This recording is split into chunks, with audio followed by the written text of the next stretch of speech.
Have you watched CSI, Law & Order, or criminal dramas and wondered, how do those defense attorneys prepare for trial? Would you like me to explain? I would love to hear this.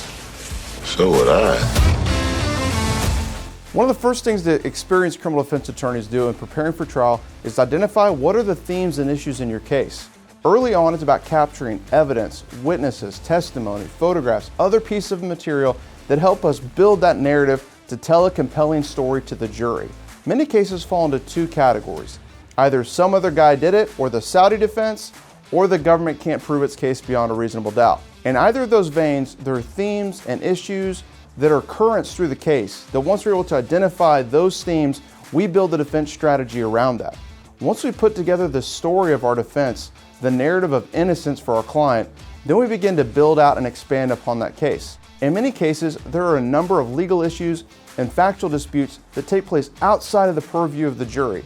Things that happen days, weeks, or even months before the jury trial even begins.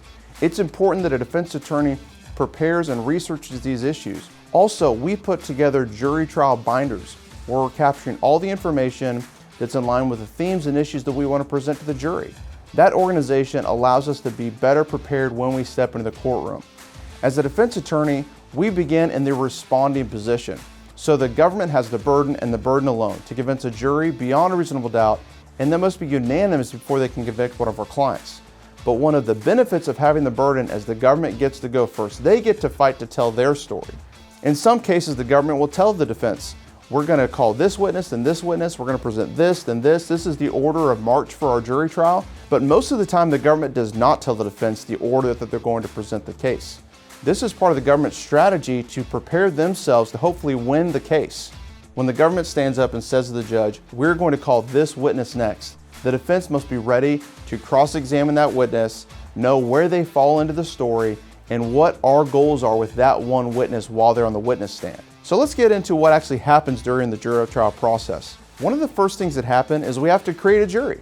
So in most circumstances in state and federal court, a number of people are called to jury duty. They show up to the courthouse. The court administrator will take a certain number of people to the judges when that judge notifies the court administrator that they are ready to begin a trial, and they are randomly selected and brought into the box to actually potentially be on the jury.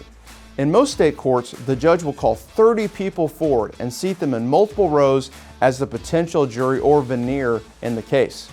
At that point, the judge will begin asking questions to identify prejudices and specific reasons that people may have biased or reasons they cannot sit on this jury or potentially a jury as a whole.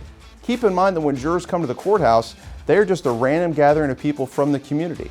People don't leave their lives at the courthouse steps when they enter into the building. Jurors have lives, they have experiences, and through the course of their circumstances, they've experienced things that impact how they see the world, the lens that they look at things through. And some of those lenses are not appropriate for certain cases. When the judge is done asking questions of the potential jury, next the prosecution's up. The prosecution gets to ask questions to not only identify biases or reasons that people shouldn't sit on the jury, but also begin potentially conveying their narrative and weaving into their questions their theme for the trial. When they're done, the defense has the final opportunity to speak to the jury. And just like the government, it is our job to make sure that we connect with the jury, humanize our client, and build that connection with them to let them know that we are real people too. In many circumstances, our client sitting at counsel table with us feels like or seen as the villain. Even though the cloak of innocence is supposed to cover them, a key part of jury selection is to make sure the jury knows that this person stands innocent and just accused of a crime, and they will remain innocent until the government proves their guilt. At the end of jury selection, both sides get the opportunity to excuse jurors and finally narrow things down to 12 jurors to hear a case when it's a felony, and fewer in civil cases and also fewer for a misdemeanor trial. Once the jury's been sat, the judge will swear them in, or the clerk will, and the process begins. The court will read initial jury instructions, giving the jurors the lay of the land, and then it's time for opening statements. Again, the government gets to go first, followed by the defense, and then the government calls its first witness, and we're off to the races, and the government's presenting its case. A great criminal defense attorney once told me, the best cross is no cross, and the next best is landing 1 point. It's important to keep in mind that jurors are people too, and after they've heard a witness testify for 10, 20, 30 minutes, They want to see what, if any, key points that the defense can raise during that cross-examination. What it means when a defense attorney asks no questions, that witness does nothing to hurt my client's case. But when we get up center stage, it's important the defense attorney lands 1, 2, or at the most 3 blows at the government's case with that individual witness. The defense bar's job is to show the witnesses maybe can't exactly remember what they call, or they have a reason to be telling a different story than what the truth really is. After all the witnesses have testified and all the evidence has been introduced, it's time for the government and the defense to give a closing argument. This is an opportunity for the defense to explain the innocence narrative, to explain why the government has not proven its case beyond a reasonable doubt, or show that the witnesses cannot be believed, or show that the narrative that the defense is told is more credible, more believable than what the government wants the jurors to believe. This is an opportunity for both sides, the prosecution and the defense, to summarize their case, to present their themes, and tell the jury why they should win the day. When the government and the defense are done with their closing arguments, the jury will retire to the jury deliberation room, they will surrender their cell phones, they will be locked in the room together, and it's time to start making decisions.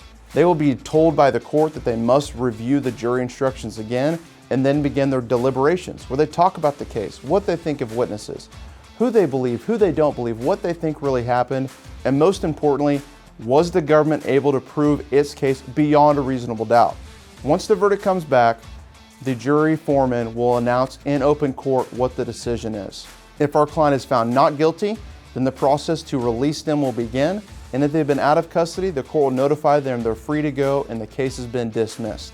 If our client is in custody, the process will start immediately for the court to ensure that the sheriff's department or the marshals or whoever is currently holding the defendant in custody immediately begins the process for their release. If someone is found guilty and they are out of custody, it can be an emotionally trying process for the client, for the family, and for the defense. It's important the family prepares itself emotionally because this can be a traumatic event. And I must confess to you, I've suffered through this process with many families, and it is a difficult thing to see. However, we have advocated for, and in some circumstances, the court has allowed our clients to remain out of custody until the sentencing date takes place. In federal court, the issue of being in custody or not is called pretrial detention. And in cases where our clients are unsuccessful at winning the day of jury trial in federal court, we always ask for them to be on continued pretrial release until the sentencing date, which in federal court is often 30 to 90 days after the jury trial is finished.